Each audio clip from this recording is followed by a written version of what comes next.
નમસ્કાર, અમારી news channel news for Kathiawad ને લાઈક કરો, શેર કરો અને સબસ્ક્રાઇબ કરો. News for Kathiawad. નમસ્કાર. ગુજરાતના મહેસાણામાં શ્રી દોલતરામજી બાપુ નોરતા ધામ દ્વારા અનેક સેવાકીય પ્રવૃત્તિને લઈ WHO તેમજ અનેક સંસ્થા દ્વારા સન્માનિત કરાયા. મહેસાણાના નોરતા ગામે શ્રી દોલતરામજી બાપુનો આશ્રમ આવેલો છે, જ્યાં કોરોના કાળ તેમજ અનેક આફતો દરમિયાન અહીં મહંત દ્વારા માનવતાની સુવાસ કાયમી રહી જાય તેવી કામગીરી કરવામાં આવી હતી. આ વિશિષ્ટ કામગીરીને લઈ WHO દ્વારા પણ પ્રમાણપત્ર આપી બાપુને સન્માનિત કરાયા હતા. તેમજ આવી લોકોના હૃદયને સ્પર્શી જાય તેવી અનેક કામગીરી દોલતરામજી બાપુ દ્વારા કરવામાં આવી છે. નોરતાધામ ખાતે પૂનમ તેમજ રામનવમી જેવા ધાર્મિક પર્વ પર ગ્રામજનો તેમજ પધારેલ યાત્રિકો માટે અહીંના વિશાળ ભોજનાલયમાં નિઃશુલ્ક મહાપ્રસાદનું પણ આયોજન કરવામાં આવતું હોય છે. આ તકે એક ખાસ મુલાકાત દરમિયાન બાપુએ અહીં સ્થિત આશ્રમ સહિતની માહિતી આપી હતી.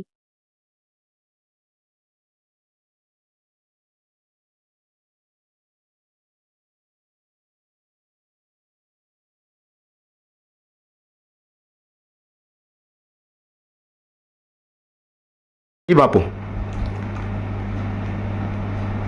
बोलो सनातन धर्म की जय। मारू नाम दौलतरामजी महाराज है। गुजरातना पाटण जिल्लाना मुख्य मथकथी 7 किलोमीटर दूर निर्भया मन्य क्षेत्र आश्रमना नामथी અમારી સંસ્થા સંવંત 2032થી ચાલુ છે અને સમાજમાં જ્યારે જ્યારે અંધશ્રદ્ધાઓથી લોકો દૂર થાય, વ્યસનથી દૂર થાય, કુદરતી આફતોમાં આપણે માનવથી માનવને મદદ કરી શકીએ, ગાયોના ઘાસચારા માટે, ગૌ માતા માટે, દીકરીઓના સમૂહ લગ્નો થાય, સમાજ શિક્ષણ અને સંસ્કારોમાં આગળ રહે અને દેશવાસીઓ એકતાના ભાવથી રહે એવા પ્રયત્નો આ સંસ્થા 2032થી અત્યાર સુધી કરતી આવી છે. અત્યારે પણ કરીએ છીએ અને રામનવમી જેવા પ્રસંગમાં હજારોની સંખ્યામાં જાહેર જીવનમાં કંઈક કરી છૂટવું છે એવી સદભાવનાવાળા પ્રેમી ભક્તો, સંતો, મહંતો, ગિરનારના પણ મહાપુરુષો અહીંયા પગલાં કરેલા છે.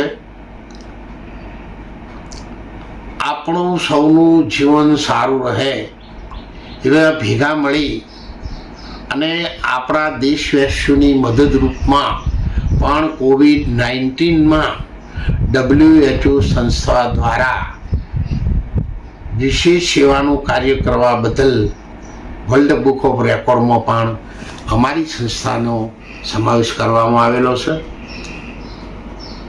સૌરાષ્ટ્રના અમારા ક્ષત્રિય અને ઠાકોર સમાજમાં પણ સમાજ રત્નનો એવોર્ડ આપ સૌના સેવા સહકારથી મળેલ છે.